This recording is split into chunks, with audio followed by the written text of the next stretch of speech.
Lumi, mi querido, ¿cómo estás? Bien, hola Zanoni.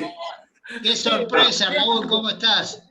Oh, bien, gracias. Muy bien. Gracias por estar. Mira, tengo que saludarlos y volver a mi consultorio que está aquí muy apretado, pero tenía que decirles buenas tardes. Grande, Raúl, querido. Gusto verlos. Oírlos ya. Lamentablemente voy a tener una sesión con gente, grandes experts. Bueno. Nos vemos mañana, doctor Cutay. Hola, Luz. Mañana Nos estamos. vemos. ¿A qué hora es mañana, Luz? 19. 19, perfecto. Sí. Perfecto. Bueno, les deseo una buena reunión. Muchas gracias, Raúl. Pero Muchas no sé gracias. si puedo acompañar. Gracias, Raúl. Me alegro mucho de Sí. verte. Un fuerte Chao. abrazo, querido. Chao, abrazo. Gracias a vos. Chao, gracias a ustedes.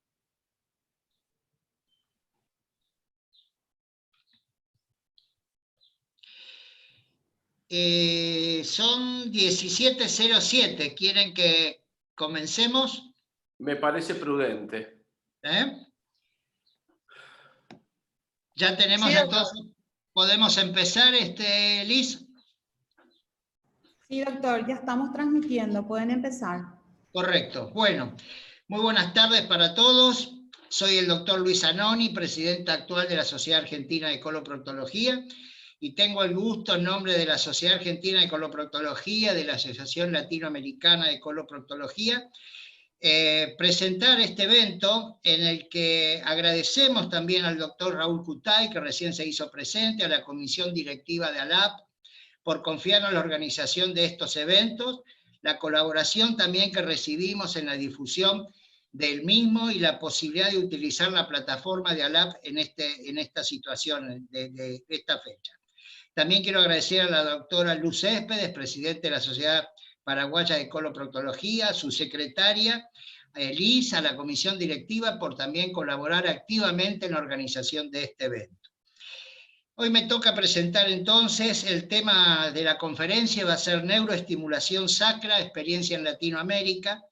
El expositor va a ser el doctor Carlos Miguel Lumi, reconocido coloproctólogo, especialista, reconocido en forma nacional e internacional, médico del staff del Servicio de Coloproctología del Hospital Bonorino Udaondo, médico del Centro de Cirugía y Coloproctología en su práctica privada, donde es director del Departamento de Docencia e Investigación, expresidente de la Sociedad Argentina de Coloproctología, fue relator de nuestro congreso, expresidente del Congreso Argentino de Coloproctología, y tiene una vasta experiencia en este tema y es referente en el tratamiento de la incontinencia anal y sus diversos tratamientos, y además, como resumiendo todo eso, lo considero un muy buen amigo, aparte de su calidad académica.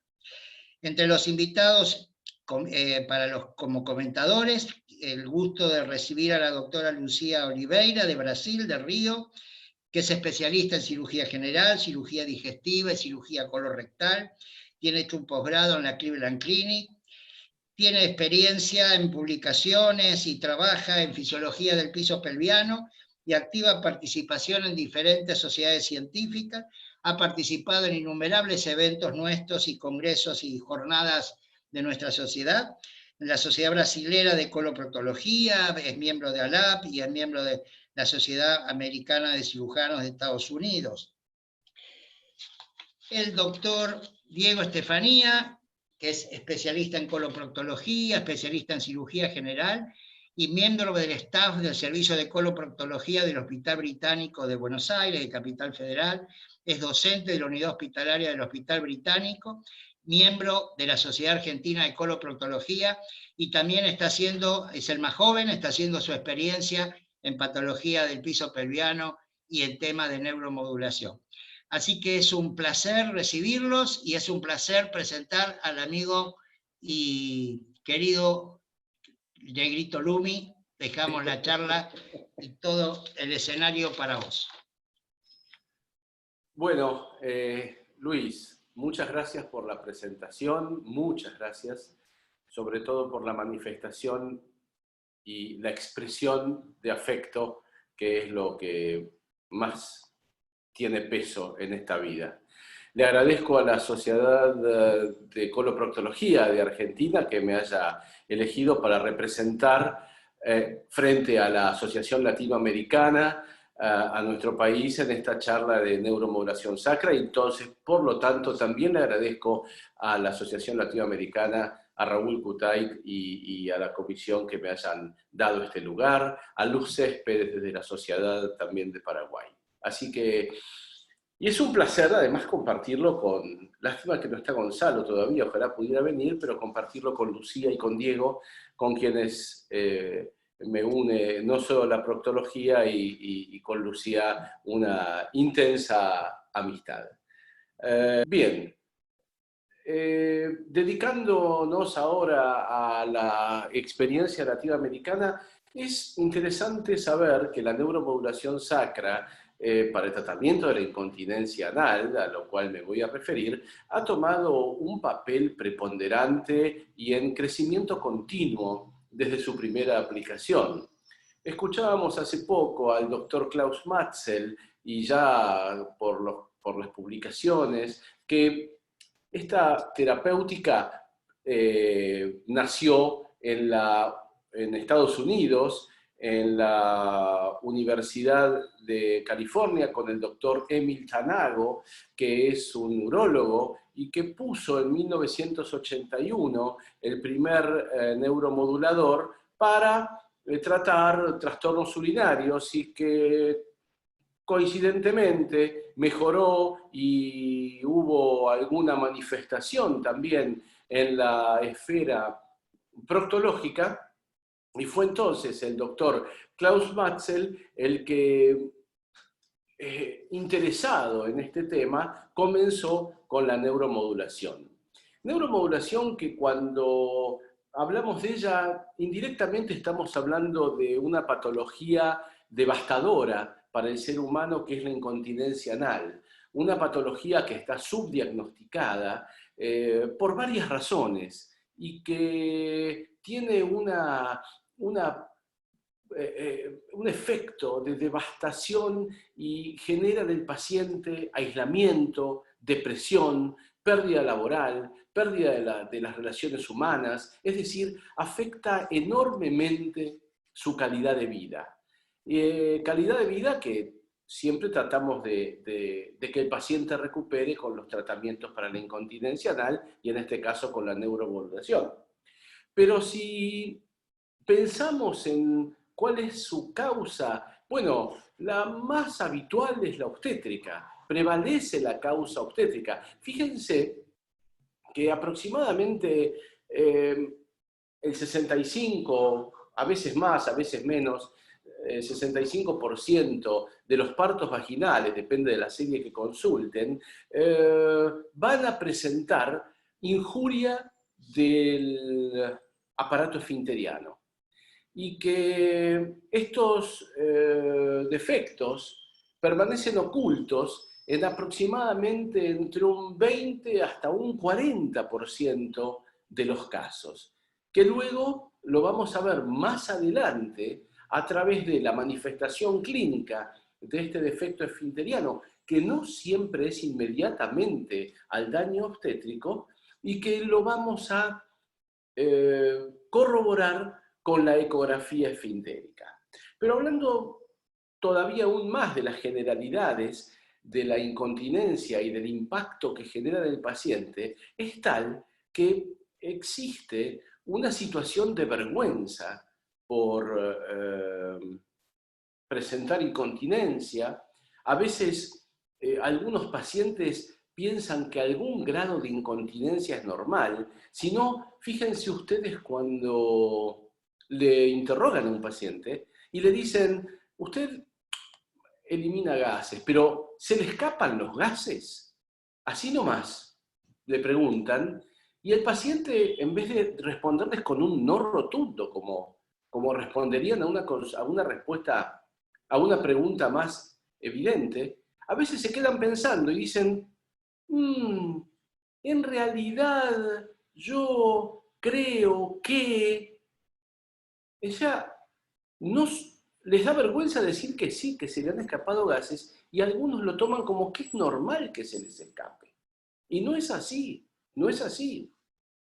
Esa es la vergüenza. Y fíjense que este mismo paciente, ustedes lo interrogan en una segunda consulta, y es muy probable que, establecida la confianza en la relación médico-paciente, que en esta patología es fundamental, establecida esa confianza, el paciente quizás les vaya a decir, sí, también inclusive se me ha escapado materia fecal. Doctor Numi, ¿te puedo interrumpir un ratito? Sí. ¿Vos estás cambiando pantalla? ¿Estás ¿Cómo? pasando? Sí, No. quiero saber si vos... No, No, porque... todavía no cambié la pantalla. Si querés la cambio, pero sigo hablando de lo mismo, ¿eh? No, doctor, era solamente porque pensé que teníamos problema en la transmisión. No, mira, si la cambio, seguramente No, pasa. No, no pasa, ¿eh? Tenías Por razón. eso. A ver, espera, me voy a fijar ahora. Pasa. Si voy a la flecha de abajo, pasa. Bien. Listo. Súper, está. Entonces, Gracias, disculpa. No, no es nada. Muchas gracias por atender a eso, que a veces uno no lo mira. Entonces les decía que desde la segunda consulta, cuando ya se ha generado esa confianza con el paciente para abordar esta patología que les vuelvo a decir es vergonzante, el paciente ya les dice que tiene incontinencia a materia fecal. Y entonces ahí empiezan los scores, ahí empiezan a preguntar otras cosas y le empiezan a explicar a las terapéuticas, porque los pacientes no saben que hay terapéutica para esto, y para nosotros ese tratamiento es un desafío. Y tal fue el desafío que la neuromodulación sacra fue ganando ese espacio y comenzó luego para la incontinencia anal, empezó en Europa, y nosotros, a ver entonces cómo pasó esto, ahí está. A partir del 2004 hicimos la primera experiencia en la Argentina, que creo que fue la primera experiencia en Latinoamérica, que fueron 4 pacientes solamente que colectamos de 2004 a 2005, con 13 meses de seguimiento, y que tuvimos una muy buena respuesta. Este es el trabajo que publicamos en el 2007 en el Acta Gastroenterológica Latinoamericana, y fue la primera experiencia prospectiva en Argentina, luego de habernos formado en neuromodulación sacra en España con el doctor Manuel de Besa. Existen factores que inhiben la utilización de la neuromodulación sacra, y eso es parte de la experiencia que tenemos en Latinoamérica con este tratamiento. Y fundamentalmente, el alto costo inhibe su uso. Ese alto costo inhibe su uso porque en nuestro país, como también en muchas regiones latinoamericanas, hay falta de recursos que no nos permiten llegar a indicar un neuromodulador y que inmediatamente al paciente se lo compre su seguro o el Estado o lo que fuere. Esa falta de recursos ralentiza la utilización de la neuromodulación.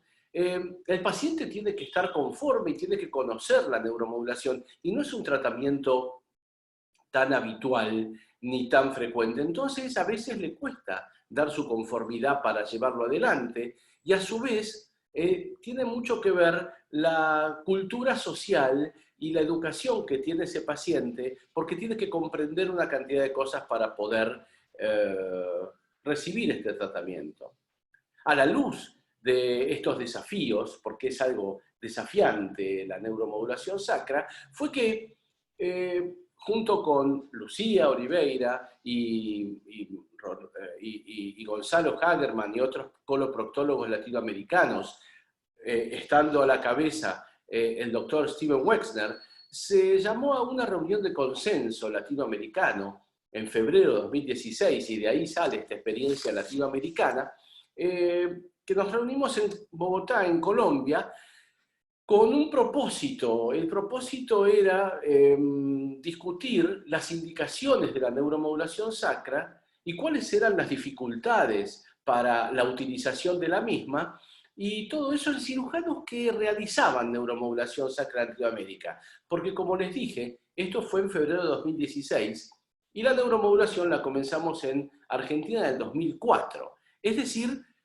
ya había cirujanos con experiencia en neuromodulación, entonces podíamos juntarnos para discutir estas cosas, lo que llevó a la necesidad de un estudio multicéntrico para evaluar los resultados de los pacientes que ya habían sido sometidos a neuromodulación sacra por incontinencia anal. Entonces, y esto está en orden alfabético, no en orden de importancia en ningún país, 15 centros fueron participantes de 5 países: Argentina, Brasil, Colombia, México y Puerto Rico. Esos 15 centros se aunaron y trataron, a partir de una escritura de protocolo que muy atinadamente llevó adelante la doctora Lucía Oliveira, que fue la cabeza de este estudio, la selección de pacientes con incontinencia anal. Se tenían que identificar los pacientes con incontinencia anal que habían sido sometidos a neuromodulación sacra, que hubieran tenido un score de la Cleveland Clinic mayor de 12, que habían sido interrogados y tratados mediante dieta, medicación y biofeedback, que hayan sido refractarios a esto, y haber llenado un diario de hábito evacuatorio. El diario de hábito evacuatorio es un diario de 3 semanas que trata de poner en evidencia los episodios de incontinencia, su frecuencia, las características, la sensorialidad, etc., y que nos sirve para evaluar el resultado de la prueba mediante neuromodulación durante 2 semanas. Hacemos el diario de hábito evacuatorio antes de la neuromodulación, de la prueba transitoria, no de la evaluación nerviosa percutánea que en Latinoamérica no se lleva a cabo, sino una prueba transitoria con un generador externo, y si luego de haber hecho esa prueba transitoria el paciente ha disminuido más de un 50% los episodios de incontinencia de acuerdo al diario de hábito evacuatorio, entonces le colocamos el neuromodulador definitivo. Entonces, para esa selección de pacientes y ver cuántos habían sido incluidos, se llegó a un número de 131 entre los 5 grupos de países, entre el grupo de 5 países, perdón. Esos pacientes tenían una edad media de 62 años y predominaba el sexo femenino, por supuesto. ¿Y por qué predominaba el sexo femenino? Porque 60 pacientes tenían etiología obstétrica. Y como les dije antes, es la prevalencia en la etiología la obstétrica, seguida, como en todas las series internacionales, por la neurogénica, también a veces llamada idiopática. Luego, es muy importante el síndrome de la resección anterior, post cirugía del recto. En el síndrome de la resección anterior teníamos 13 pacientes. Y las traumáticas postquirúrgicas. Las traumáticas postquirúrgicas se refieren a las cirugías orificiales. Y en esto tenemos que recordar que dentro de las cirugías orificiales, la cirugía de la fístula es la que más incontinencia deja en su posoperatorio, desde leves hasta moderadas, graves, severas, no importa. En lo que respecta a la cirugía del prolapso rectal, es de mencionar que el prolapso rectal, en un 50% aproximadamente de los casos, se acompaña de incontinencia anal, pero incontinencia que revierte cuando se hace la rectopexia. El tipo de rectopexia que ustedes quieran no es motivo de discusión la rectopexia ahora. Pero aquellos que luego de la cirugía se mantienen y siguen incontinentes, entonces son candidatos, pero de una manera muy clara, para la neuromodulación sacra. Es una forma de evaluar, además de la clínica, y además de saber que no respondieron a los tratamientos, la manometría no rectal y la ecografía esfintérica. No todos los centros participantes en esta experiencia tenían manometría no rectal y ecografía esfintérica de 360 grados. ¿Qué nos puede dar de información estos dos estudios? Bueno, la manometría no rectal nos informa sobre las presiones que generan el esfínter interno, el externo y la sensorialidad rectal. Punto importantísimo en lo que respecta a la neuromodulación sacra.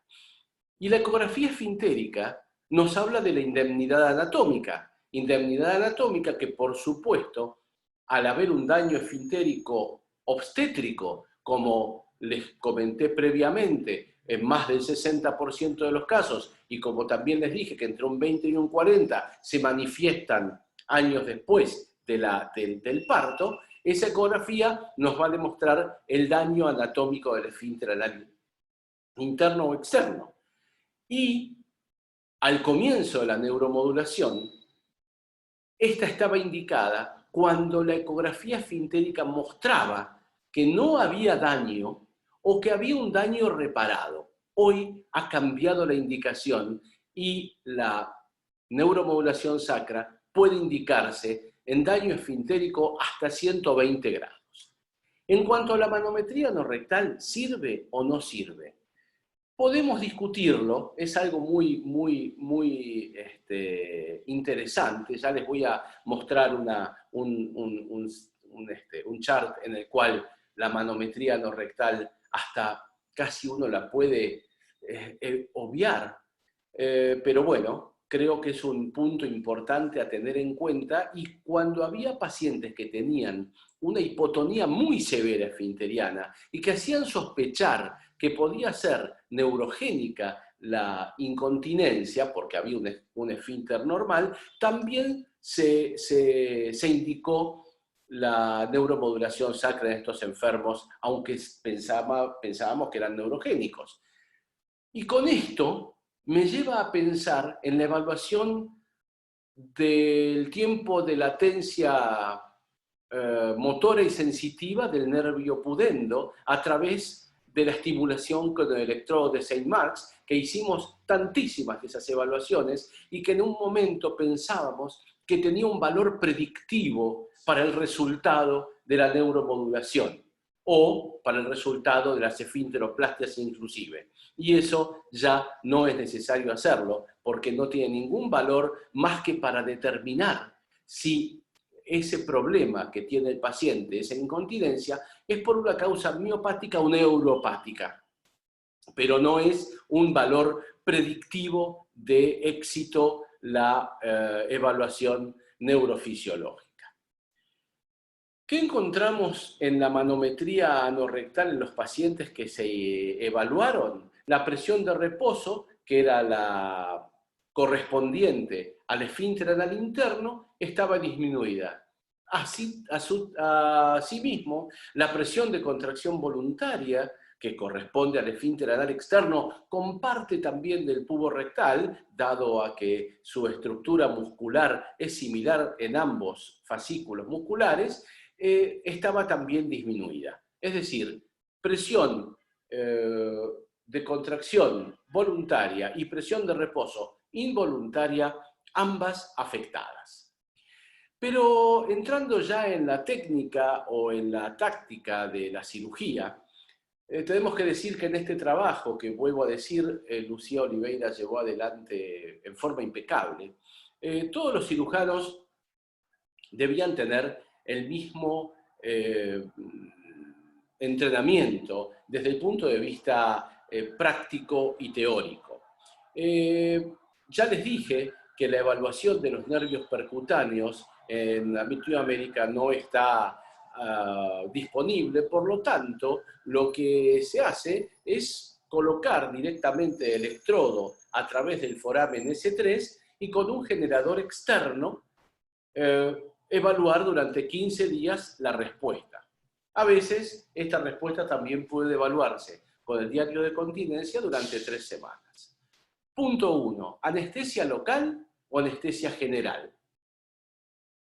Vamos a ver cuál es la respuesta que nosotros queremos evaluar. Si la respuesta motora o la respuesta sensitiva. Por supuesto que si hacemos anestesia general, no vamos a poder evaluar la respuesta sensitiva porque la misma se obtiene interrogando al paciente en el mismo momento que estamos estimulando durante la colocación del electrodo, qué es lo que siente. ¿Y qué tiene que sentir el paciente? Puede sentir parestesias en ano, escroto, pene o vagina, ¿sí? Esa es la respuesta sensitiva fundamental de la estimulación en el foramen S3. Y la respuesta motora es la contracción de la musculatura esfinteriana y la dorsiflexión del dedo gordo del pie homolateral. Muy bien. Pero para eso tenemos que estar seguros que estamos en el foramen S3 y hay distintas técnicas para colocar el electrodo para obtener los resultados óptimos con el menor voltaje necesario para poder dar una vida útil a ese neuromodulador de bastantes años. Al colocar el electrodo en el foramen S3, testeamos cada uno de los polos que tiene. Es un electrodo cuatripolar que del 0 al 4, del 0 al 3, son los 4 polos, generan un campo eléctrico. Entonces tenemos que ver cuál es el mejor polo que está más cerca del nervio. Es decir, al ingresar al S3, el electrodo va a tratar de seguir, y nosotros por la colocación que radiológicamente vemos, vamos a seguir lo que sería la dirección de la raíz del foramen S3. Esto tiene que ser cercano y paralelo al nervio. Es muy bueno si cuando hacemos la estimulación de los 4 polos, en los 4 obtenemos respuesta motora y sensitiva. Eso es lo óptimo, que en los 4 obtengamos una muy buena respuesta y que las respuestas se obtengan a un bajo voltaje. Y como último punto de este chart, el testeo izquierdo y derecho. Sí, deben testearse los forámenes derecho e izquierdo y, por supuesto, se deja el electrodo en aquel que tenga mejor respuesta. En este caso, en este trabajo, en esta experiencia, fueron testeados todos los forámenes y fueron testeados todos los electrodos y nunca se consideró hacer una prueba con S4. ¿Y por qué digo esto? Porque muchas veces existen anomalías anatómicas que el S3 o el S4 tienen alteraciones, por lo tanto a veces uno pone un electrodo en S4, pese a que radiológicamente durante la colocación está más bajo, pero obtiene la respuesta que busca. Entonces puede ser que esté en el S4, pero que la inervación esté llevando las raíces de S3 y que de esa forma estemos en la raíz correcta, independientemente del foramen. Esto hay que tenerlo en cuenta. Pese a que es una anomalía muy poco frecuente, pero hay que acordarse que hay anomalías en la exposición de las raíces hacia la pelvis, donde se forma la convergencia anatómica y fisiológica de esos sistemas nerviosos que van a generar la sensorialidad y la motricidad del piso pelviano. Bueno, como antes les decía, si luego de este implante el paciente por el diario de continencia disminuye en más del 50% sus episodios de incontinencia, entonces le colocamos el generador externo, el generador interno, perdón, en forma subcutánea en un bolsillo glúteo. También al comienzo se lo podía uno hacer ese bolsillo en el abdomen, pero hoy todos los bolsillos son glúteos. En un bolsillo subcutáneo, en lo profundo de esa fascia de escarpa, lejos de la cresta ilíaca, para evitar que le sea incómodo el generador. Otro dato importante, a todos los pacientes de esta experiencia se le indicó tratamiento antibiótico profiláctico. De estos pacientes, 131, hubo 2 fallas, por lo cual se implantaron 129 pacientes, todos en el S3, y de esos 129 pacientes, desde el año 2009 hasta el año 2016, teníamos una mediana de seguimiento de 36.7 meses y con un intervalo entre 1 y 84. Ya les dije que la edad media era de 62.2 años y que el porcentaje mayor era del sexo femenino. Fíjense que dentro de estos pacientes de sexo femenino, no sé por qué no avanza, a ver, ahí está, que dentro de estos pacientes de sexo femenino, el número de partos vaginales, la mediana de partos vaginales fue de 1.6. Ya habíamos visto las etiologías y cómo evaluamos los resultados de la neuromodulación sacra para nuestra experiencia. Bueno, lo hacemos por los resultados funcionales, vemos las complicaciones postoperatorias y vemos si hay que hacer alguna cirugía para revisar el generador, o se vio en esta experiencia si había que explantar algún generador o el cable. La evaluación por los resultados funcionales o por los resultados en general, en la bibliografía está muy dividida.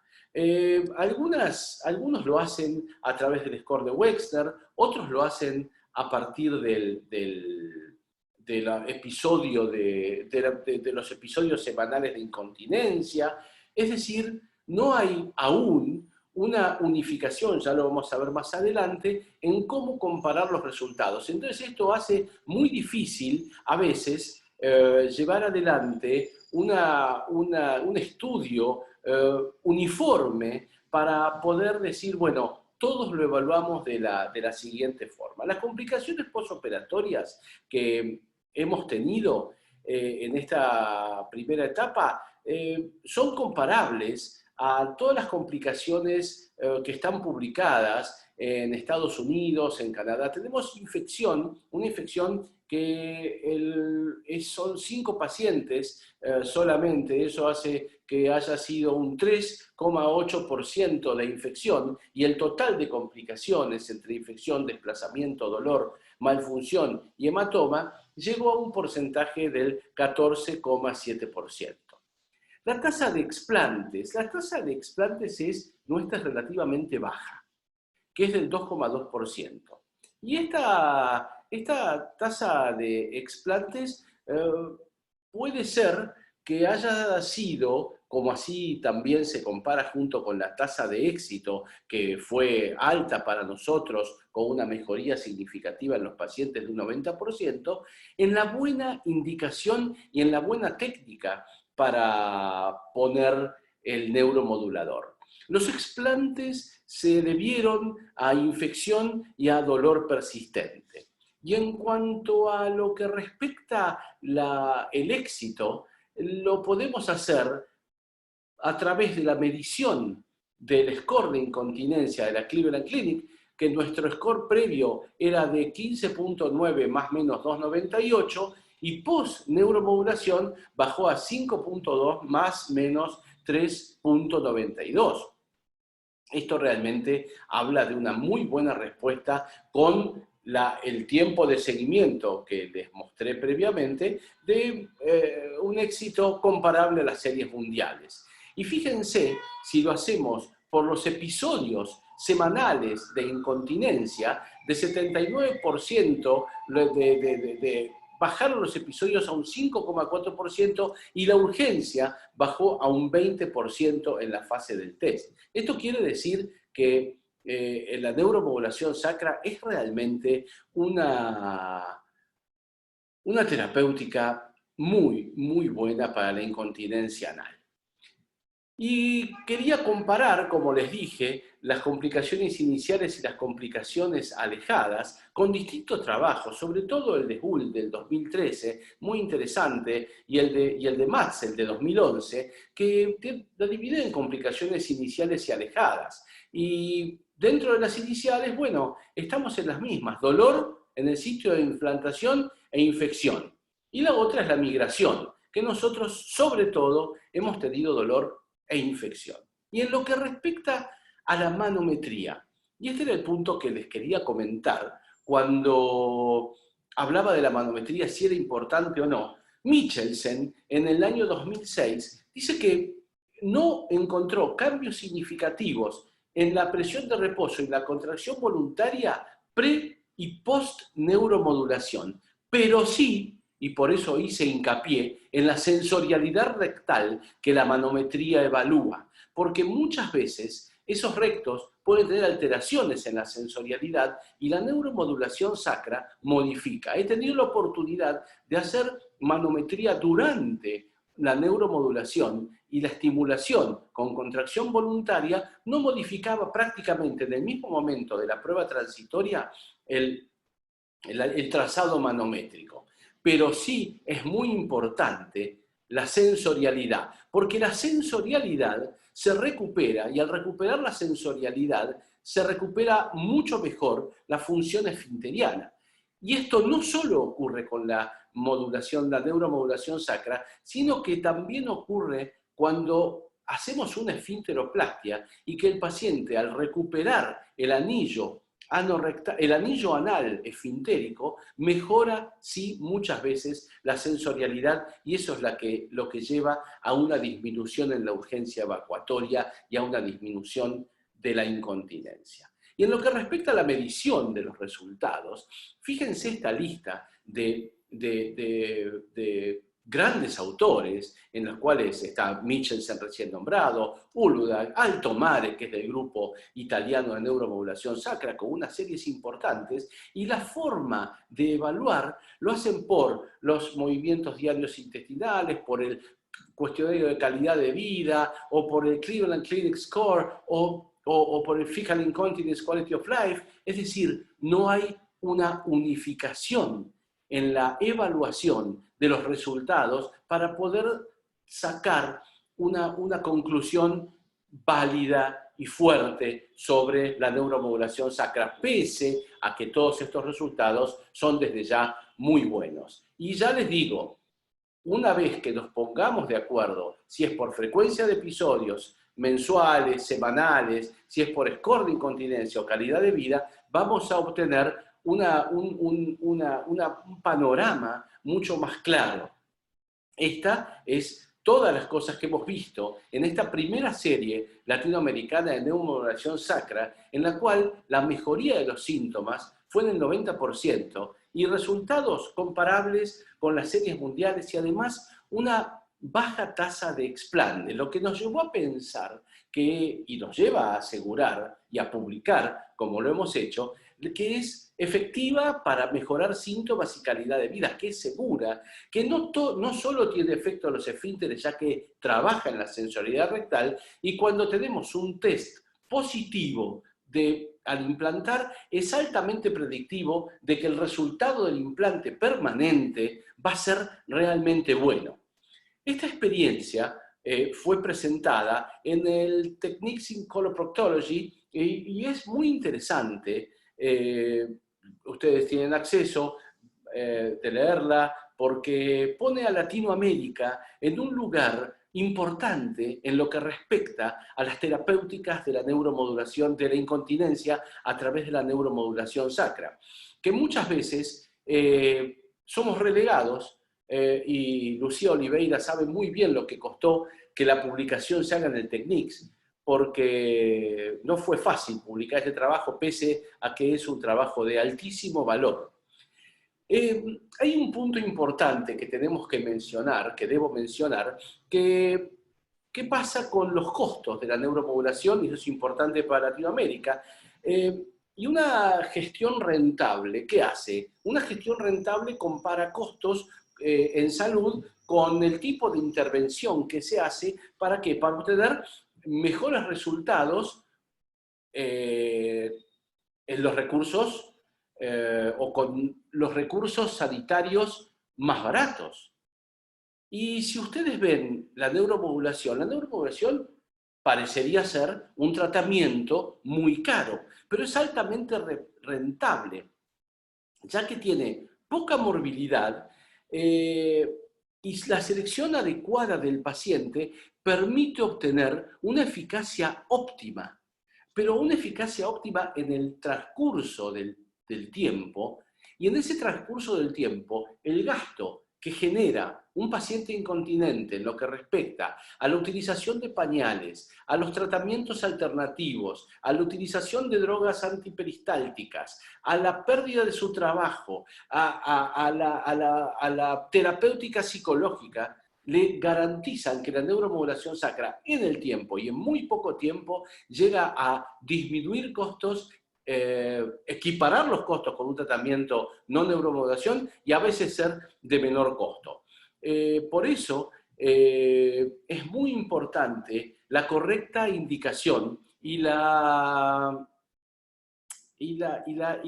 experiencia en cómo llevar a cabo esta técnica, porque una colocación adecuada, además de una indicación precisa, son las claves del éxito.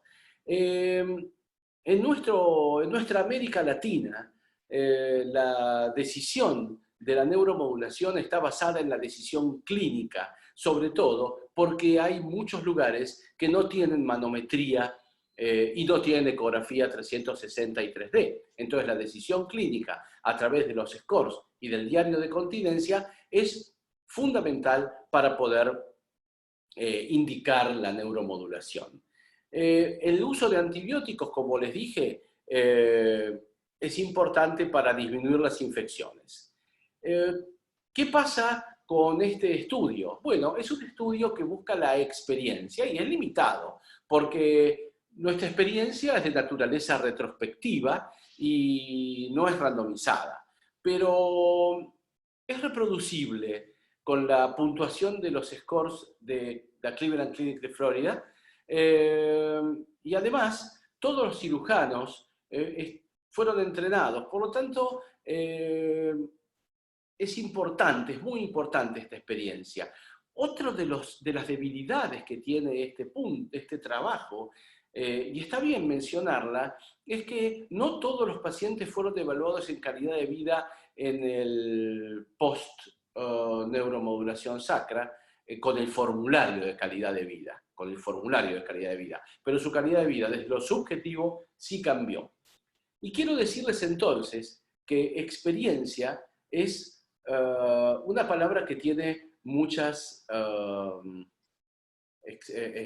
significados. Entonces, según el diccionario de la Real Academia Española, experiencia es el hecho de haber conocido algo. Y hemos conocido la neuromodulación sacra como un tratamiento muy bueno y que lo hemos empezado a implantar. Y ese implante, es esa práctica prolongada que también es de experiencia, que nos dio más conocimiento y nos permitió decir, bueno, ¿hay que hacer una curva de aprendizaje? Sí, pero hay que saber dónde poner el electrodo. Nos proporcionó esa experiencia, el conocimiento de tener la habilidad de cómo hacerlo. Y a su vez, a partir de las situaciones vividas por esta experiencia, sabemos cuándo modificar un voltaje, cuándo retirar un electrodo, y también sabemos que la neuromodulación sacra puede utilizarse en pacientes que tienen un esfínter seccionado hasta 120 grados. Pero a su vez, experiencia es el acontecimiento vivido por una persona, y esa persona es el paciente, que vive la experiencia de entrar a un quirófano con una incontinencia severa y salir de ese quirófano inmediatamente con una incontinencia leve a moderada, de acuerdo a los resultados obtenidos por la experiencia latinoamericana. Experiencia que es muy importante, que está a nivel de cualquier centro mundial de neuromodulación y que hecha con seriedad y por los profesionales que la han llevado a cabo, es un tratamiento ideal. todo son aprendizajes. Los aprendizajes que tenemos en la neuromodulación a través de la experiencia y los aprendizajes que hemos tenido con Lucía Oliveira, con Gonzalo Hagerman, con Jorge Arias, Alejandro Gutiérrez y con nuestro querido Manuel de Besa, que nos lleva al África y con ellos vamos a aprender cosas que no son neuromodulación sacra y que también nos dan una experiencia muy grande para ayudar a todo tipo de personas que no son solamente incontinentes. Les agradezco mucho su atención y espero que puedan implantar pacientes y que sepan que este grupo latinoamericano de neuromodulación sacra está a disposición de todos ustedes para lo que necesiten. Gracias. Bueno, Miguel, muchísimas gracias. Excelente tu presentación, como ya sabíamos que iba a ser, porque te conocemos. Reconocemos la gran experiencia que tenés en este tema. Así que te agradezco mucho, fue muy clara la charla, realmente muy interesante. Así que ahora la invito a Lucía para que agregue o haga algún comentario respecto a tu presentación, que también va a ser interesante escuchar a Lucía, aunque sabemos que ustedes trabajan en conjunto, pero para eso le invitamos para que participe y haga algún comentario respecto al tema. Lucía, te escuchamos. Abrí el micrófono, Lucía. Desculpe. Primeramente, buenas tardes a todos. Me encantó la presentación de Miguel. Yo gustaría de agradecer la invitación para estar aquí con ustedes. La forma que Miguel presentó estos datos fue muy clara, muy objetiva y pienso que muy esclarecedora. Yo no me di cuenta, Miguel, que simplesmente mirando los datos que tuvimos en este trabajo, poderia trazer e demonstrar para todos coisas e dados tão importantes quando falamos de neuromodulação. Então, te felicito por la forma que demonstrou isso e eu penso que é como ter pouco de orgulho de ser latino-americano e estar acá com tantas dificuldades, com países como Puerto Rico, por exemplo, que é país muito chico, com muitas dificuldades, pero com uma doutora como a doutora Marla Torres, que tive uma experiência muito importante dentro dos casos que tivemos, como quase 19 casos que ela implantou, e que, como os outros todos, tiveram resultados muito importantes e muito buenos. E isso foi dos motivos que para os grandes jornais, as revistas, não aceitaram nossos resultados. Miguel sabe, e todos que participaram sabem, que foram muito duros com nós outros, principalmente a revista americana Diseases of Colon Rectal, que primeiramente perguntaram várias coisas que nós outros respondemos e depois simplesmente não acreditamos nestes dados. Essa foi a conclusão. E não desistimos, fomos fazendo as coisas e cambiando e respondendo tudo e finalmente logramos uma publicação também em uma revista que tem impacto mundial e está aí. E isso é motivo para todos de orgulho, porque como Miguel demonstrou muito bem, em Argentina, esta experiência começou em 2004. Então, quando estivemos juntos em 2016, Miguel já tinha 12 anos de experiência nesta terapia. Isso é muito importante. E por isso é para ele tão fácil, tão natural falar desta técnica e trazer os aspectos que são tão importantes, como, por exemplo, uma coisa muito importante, Miguel, que eu reparei, que mencionaste, que foi a disparidade na educação. Este é um aspecto que devemos trazer sempre, a educação em la neuromodulação, a educação de los cirujanos que estão começando com esta terapia, é muito importante. A técnica adequada é poner o eletrodo com os 4 polos juntos ao nervo, é fundamental para que a terapia tenha êxito, como foi demonstrado. Então, há que treinar os jovens, os residentes, as pessoas que estão começando a fazer esta técnica, porque, sem dúvida, de todas as opções que temos hoje para tratar qualquer tipo de incontinência, é o que podemos melhor oferecer. E quando falamos de custos, que Miguel também trouxe este aspecto que é muito importante, em Latinoamérica, sem dúvida, não temos este dinheiro para fazer esta terapia em todos os pacientes.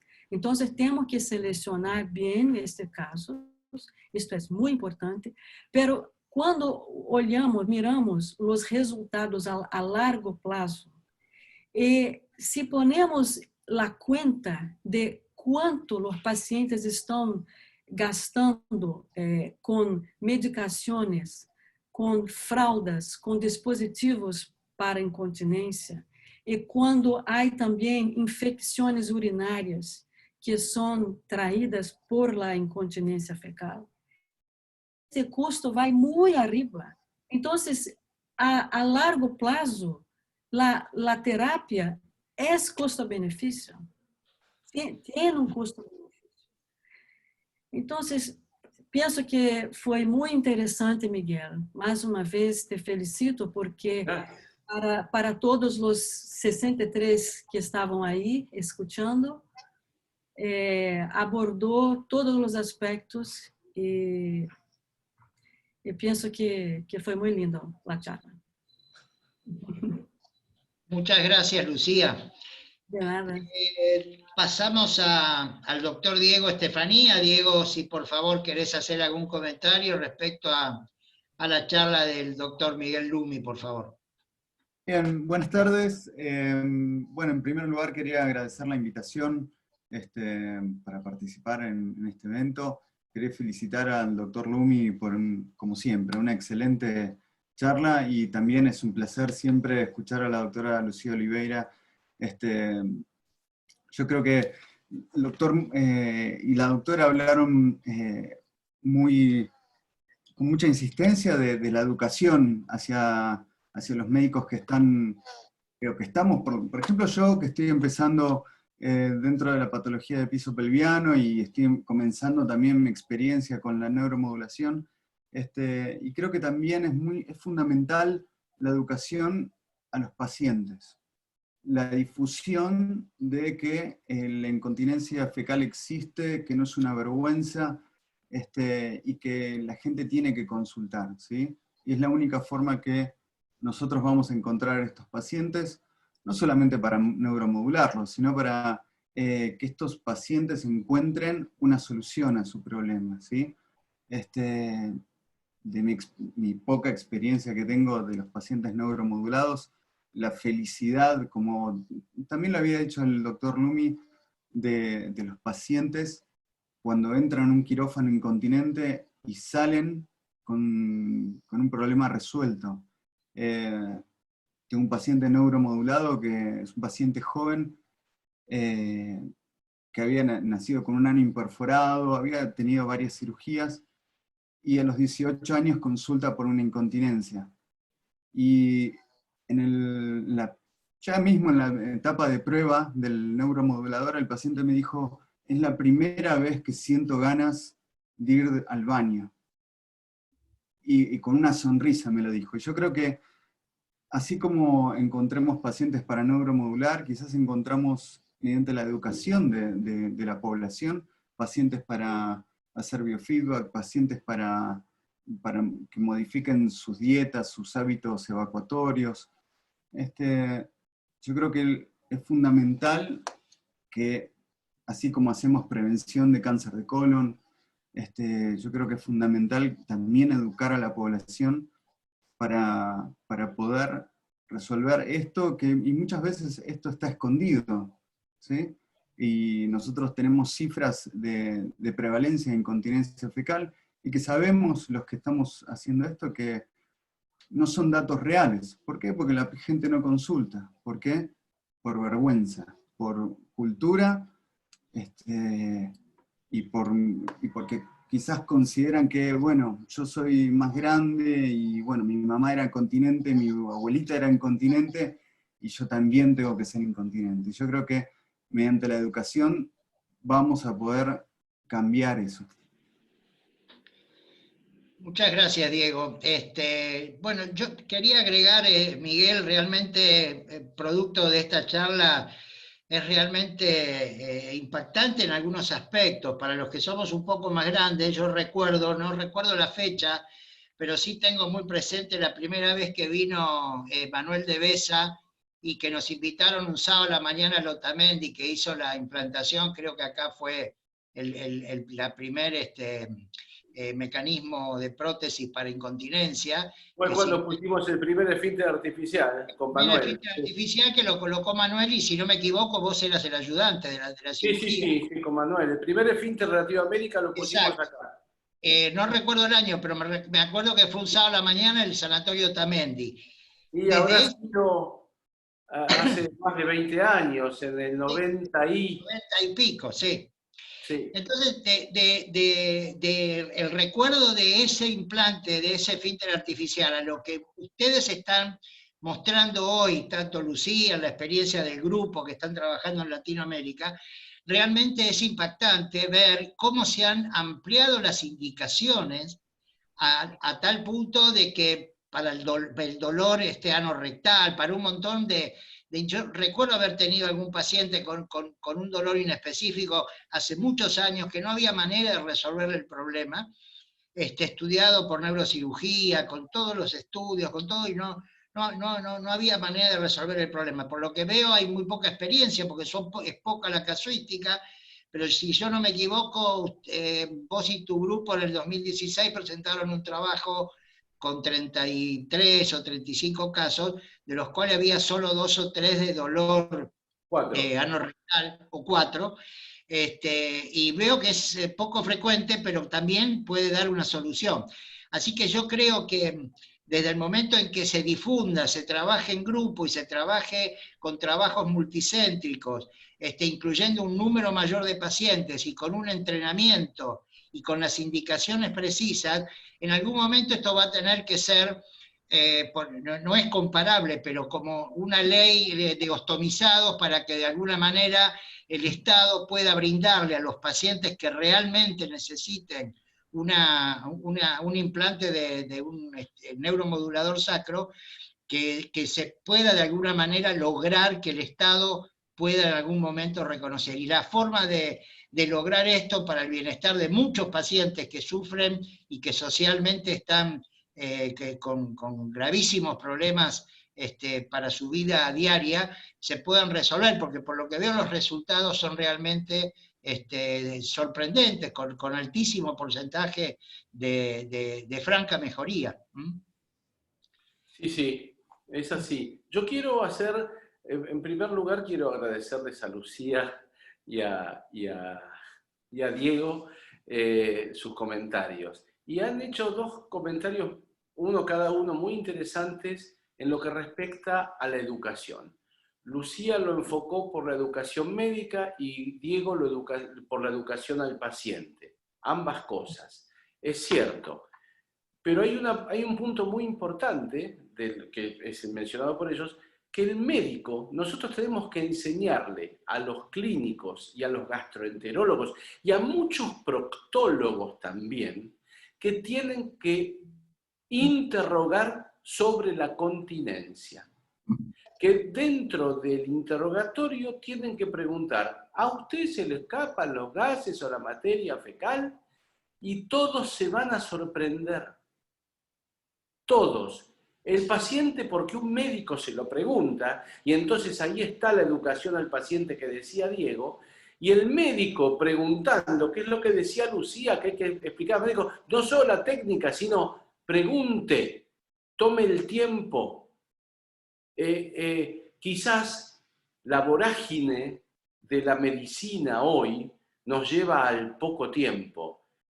Y bueno, eso sería cuestión de otra charla y otro tema, y otro webinar. Pero preguntar por la incontinencia, o por la continencia, como quieran, pero pregunten. Muy bien, Miguel. Diego, ¿tenemos alguna pregunta del auditorio que puedas haber seleccionado para el doctor Lumi?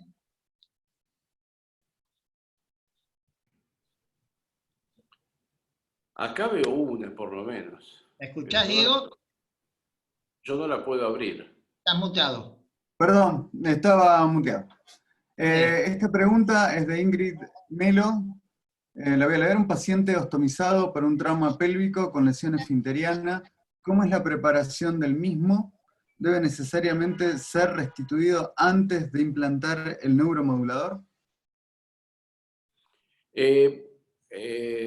Yo diría, primero, qué tipo de lesión tiene ese paciente.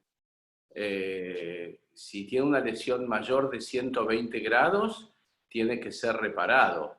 Si tiene una lesión menor de 120 grados, hay que ver cómo está. Y en estos pacientes que están ostomizados, muchas veces, uno hablando con el paciente, le dice, mire, yo voy a cerrar su ostomía porque es la única forma que tengo para evaluar su continencia. Porque si no, el paciente está ostomizado y yo le voy a hacer un tratamiento y no sé qué pasa ni antes ni después.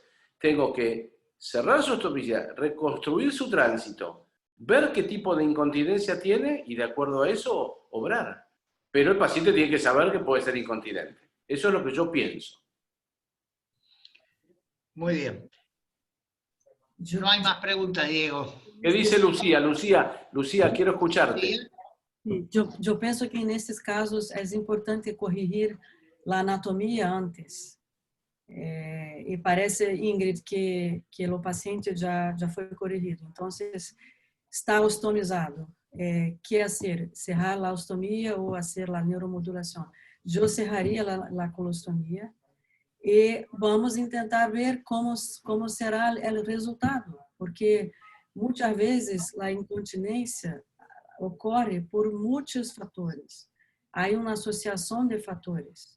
E quando há uma derivação, também a proctite de derivação é uma causa de incontinência. Então, penso que corrigir a anatomia, cerrar o estômago e, se está muito incontinente, poner um neuromodulador.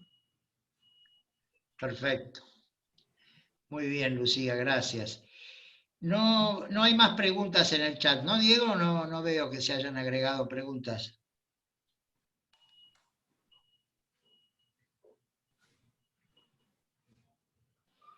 Por ahora no hay ninguna pregunta. Yo, si hay tiempo, quería hacerle una pregunta. ¿Hay alguna pregunta más? Por supuesto, aprovechémoslos. Para aprovechar el tiempo, ¿no? Para el doctor Lumi, también para la doctora Lucía Oliveira, ¿qué piensa de que hay grupos que no tienen en cuenta el grado de lesión esfinteriana y neuromodulan directamente a todos los pacientes sin reparar el esfínter? ¿Qué opinión tienen, o si están de acuerdo o no, de que el paciente no vaya a una cirugía y directamente vaya a una neuromodulación cuando tenga con un daño esfinteriano, ¿no? Lu. Como estamos vendo que os resultados da neuromodulação são muito surpreendentes, mesmo com un esfínter que tiene una lesión, pero no una lesión tan grande como más de 120 grados. Todo se depende de los síntomas, de la edad de los pacientes y de cómo está este año. Para mí, si es una mujer joven y que tiene una lesión grande, yo pienso que es importante corregir la anatomía, porque también la función sexual de esta mujer va a ser perjudicada. Y muchas veces con una buena esfincteroplastia logramos una mejoría. Y después, si la incontinencia retorna, ahí vamos a poner un neuroestimulador. Pero en una paciente que ya pasó de la menopausa, ya está con 60 y tantos picos años, tiene una lesión que se puede ver en ultrasonido, pero está con un músculo que está disfuncional. Yo no veo indicación de hacer una esfincteroplastia en este caso. Pienso que ahí vamos directamente para neuromodulación. Yo tengo mucha coincidencia con lo que dice Lucía, por varias razones. La incontinencia es multifactorial a veces. Pero acá vos, Diego, estás planteando claramente qué pasa con aquellos que ya sabemos, tienen una lesión muscular. Coincido con Lucía, lo había yo ya mencionado, más de 120 grados la sutura. Y menos de 120 grados, yo por ahora la sigo haciendo la esfinteroplastia. Me pueden decir, bueno, pero la esfinteroplastia, según el famoso trabajo de Bravo Gutiérrez, publicado creo que en el 2002, 2003, a los 5 años tiene este descenso de la efectividad, a los 10 años desciende la efectividad, etc. Muy bien, estoy de acuerdo. Pero hay pacientes, perdón que me extienda un poco en la respuesta, hay pacientes, como dijo Lucía, que esas lesiones le afectan su anatomía, sobre todo porque son mujeres, y les afectan en su vida sexual. Entonces, debo ir a reparar esa anatomía porque puede ser que tenga un periné como que sea una cloaca, con pérdida del tabique recto vaginal, tanto sea en la profundidad, en su núcleo perineal, como en la superficie, en su región anodérmica o dermograsa. Entonces tengo que ir a reparar eso para dejar anatómicamente un periné más o menos normal. Es cierto, vos me decís, sí, bueno, pero yo la neuromodulo y ya está continente. Pero si le falta el tabique recto vaginal, va a pasar otra cosa que Lucía lo dijo también antes. Va a tener más propensión a infecciones urinarias y a infecciones vaginales. Entonces, yo por hoy todavía la neuromodulo. Está bien que el algoritmo propuesto en el ICS de 2009, creo, en el cual estuve en el Continence, en el Congreso de Incontinencia, era la neuromodulación antes que la esfinteroplastia. Eso está el algoritmo muy bien propuesto, pero cuando es menor de 120 grados. Sin embargo, yo mañana tengo que operar a una chica, como dijo Lucía, una mujer joven, etcétera, que tiene una incontinencia que podría neuromodular por el tamaño de la lesión, pero le voy a hacer la esfinteroplastia, porque también le quiero reparar anatómicamente esa alteración. Sí. Y una cosa que hemos hecho también es, por ejemplo, en este caso que la doctora Ingrid preguntó, en esta mujer, una cosa que podemos hacer antes de cerrar la ostomía es un biofeedback. Y electroestimulación también para sacral, para perianal y tibial, antes de cerrar la ostomía. Esto puede mejorar los resultados. Siempre lembrar que la fisioterapia es una grande herramienta para nosotros. Muy bien. Diego, ¿viste alguna pregunta? Yo tengo algún problema acá con la imagen, pero Creo que no había más preguntas Hay una pregunta de por favor. Raúl Gómez. ¿El biofeedback lo hace siempre? Esto es una pregunta, imagino que para el doctor Lumi. ¿El biofeedback lo hace siempre antes de una neuromodulación? Bueno, siempre hay que tomar tener tratamiento médico de dieta, medicación y biofeedback. Y cuando el paciente es refractario a esas medidas, entonces ahí sí empieza a indicarse la neuromodulación. Es un paso en la terapéutica, porque si el paciente con el biofeedback, como bien dijo recién Lucía, mejora y revierte, bueno, no lo voy a implantar. Sí. Exato. Eu tive uma paciente que teria uma manometria com pressões muito baixas e havia uma incontinência grave. E começamos com biofeedback e eletroestimulação. E nesse processo, falamos com ela que talvez, como era jovem, fazer uma neuromodulação, Eu comecei a solicitar para sua seguridade de saúde a autorização, pero seu resultado foi tão bueno que hasta hoje não foi necessário. Então, é importante que todos que estão aí também escutem as pessoas que fazem a fisioterapia e que têm experiência com isso, têm bons resultados. Muitas pessoas não acreditam. Acreditam? Está certo? Não creem nessa terapia, de fisioterapia. Pero em casos onde o paciente está motivado e se tem também eletroestimulação adjunta, é muito importante fazer. Vos sabés, Lucía, que a veces el biofeedback se lo menosprecia. No le dan crédito, como vos bien decís. El biofeedback primero hay que saber hacerlo. No es decirle al paciente que apriete y relaje y puje. No. Hay que tomarse muy bien el tiempo y hay fisioterapeutas y gastroenterólogos, por lo menos las gastroenterólogas que trabajan en mi grupo, que lo hacen muy bien y toman todo el tiempo. Y además hay que recordar que el biofeedback es una terapéutica que lleva un evento periférico, es decir, anal, a un estado o a un estrato cortical de entendimiento de lo que está sucediendo. Y una de las cosas en las que funciona el biofeedback también es en la sensorialidad rectal. Porque uno podría discutir por qué a un paciente con un esfínter anal externo competente, pero con un interno bajo, demanda biofeedback, si no va a trabajar lo voluntario sobre el esfínter interno, que es involuntario, pero uno va a trabajar sobre la sensorialidad y eso va a mejorar seguramente la incontinencia. Pero el biofeedback es muy importante, como bien dijo Lucía, tiene que estar muy bien hecho y tiene muy buenas respuestas. Perfecto.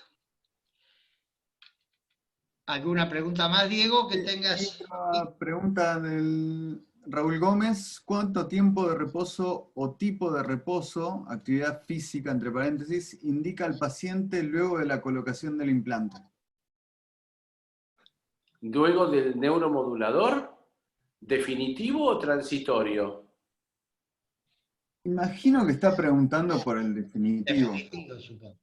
Bueno, en definitivo depende de lo que vaya a hacer el paciente. Lo hablábamos creo que lo hablaba Matzel eso la vez pasada, o Dor, Andrés Dor, que bueno, si el paciente hace cabalgatas, le voy a decir que no cabalgue, que no ande a caballo.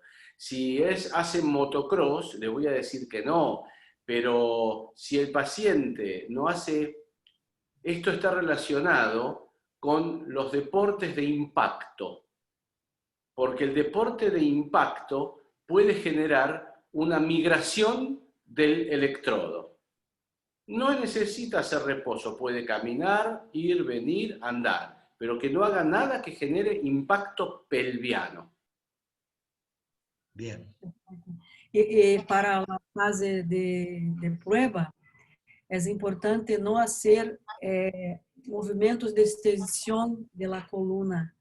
Isso é muito importante, porque às vezes uma coisa muito sencilla de, por exemplo, ter a máquina de lavar, este movimento de, não sei como se habla isso, pero este movimento assim se pode migrar o eletrodo, que não está aí aún fijo em la estrutura, não há fibrose, não há nada, está como 10 dias, 7 dias aí, então é muito fácil a migração. Por isso, a mais importante orientação em termos de actividades é justamente a fase da prueba.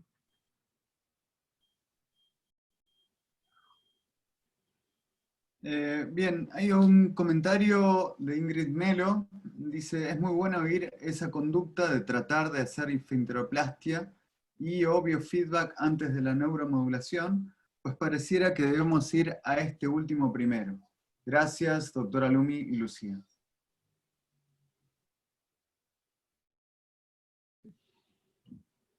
Luis, estás muteado. Hay otra pregunta, perdón, de Raúl Gómez. ¿Usa antibióticos profilácticos para el implante definitivo? Sí, siempre. Sí, sí. Bien, Ya lo comentamos en la charla. bien. Bueno, ¿alguna pregunta más, Diego? No, no hay preguntas. Bueno, entonces antes de dar el cierre y de finalizar, quería pasar a la doctora Luz Céspedes, que quería hacer una invitación, así que Luz, te escuchamos.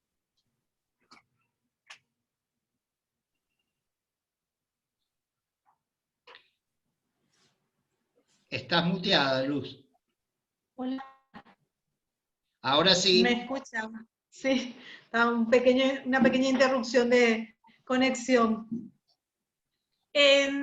Antes de nada, doctor Lumi, felicidades, excelente presentación. Por supuesto, de alguien como vos no podemos no esperar nada menos. Lucía, gracias. Quiero agradecer a la Sociedad Argentina por la paciencia para coordinar este webinar. La verdad que nos costó un poco coordinar nuestros horarios, pero lo hemos logrado y el resultado fue esta excelente presentación, sumamente útil para todos nosotros y conocer un poco qué están haciendo nuestros colegas con la neuromodulación.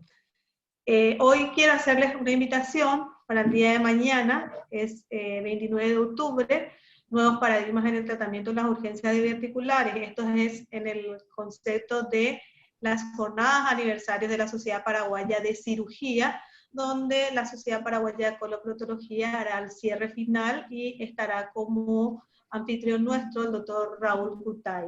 Así que los esperamos a todos y nuevamente gracias Luis Anoni, gracias Miguel Lumi, gracias Lucía, gracias Diego, gracias a todos y siempre acá dispuestos para tendernos la mano. Gracias. Gracias. Muchas gracias, Luz. Bueno, finalmente, Miguel, te agradezco profundamente, tu charla fue excelente, así que muchísimas gracias por haber participado. A Lucía, te agradecemos infinitamente también tu colaboración para participar de este webinar que nos había convocado la Asociación Latinoamericana, lo mismo a Diego Estefanía, que fue también un excelente conductor manejando las preguntas. Y quiero agradecer al doctor, aparte de la gente que participó, por supuesto, al doctor Raúl Cutay, a la comisión de ALAP por habernos confiado este evento, a la doctora Luz Céspedes por su calidad y participación activa en la organización, y a la secretaria Liz, que también siempre nos mantiene al tanto de todo. Así que bueno, muchísimas gracias y mañana participaremos del evento que va a hablar Raúl Cutay. Así que buenas tardes a todos, muchísimas gracias. Lucía, te mando un beso y muchas gracias. Gracias a todos. Un abrazo. Chao, Luz. Adiós. Chao, Diego. Chao, Luz. Chao, Luis. Gracias a todos. Chao, Miguel. Chao. Muy bueno.